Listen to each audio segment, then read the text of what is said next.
Meus amigos, eu já vi criticar alguma pessoa, eu mesmo já fui criticado por às vezes fazer uma viagem só para abençoar uma pessoa. E talvez a pessoa depois não reconheça, mas diante de Deus tem um valor tremendo. Veja Romanos capítulo 1, versículo 11.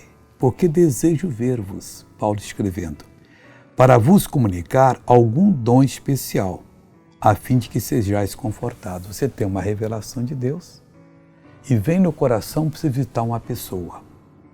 Ora, no mínimo você vai gastar do seu tempo, às vezes vai gastar gasolina, às vezes vai ter que ir de avião por ser longe, mas vai e faça a obra.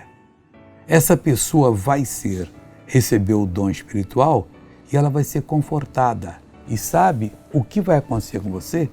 Vai ser amplamente abençoado pelo Senhor Deus. E isso faz toda a diferença.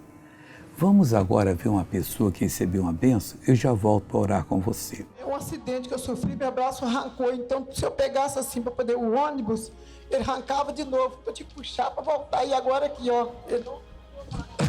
Dá um tapa na cara do irmão logo aí.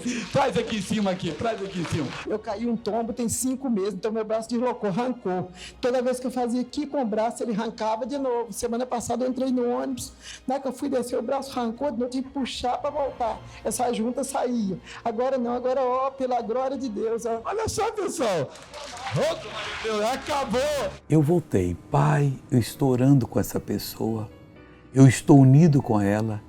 Eu estou aqui para abençoá-la, eu repreendo todo o mal que está na vida dela, eu mando que saia, que vá embora, que bata em retirada, para nunca mais voltar. Ela está abençoada, em nome de Jesus Cristo. E você diz, obrigado, Jesus, e amém. Deus te abençoe.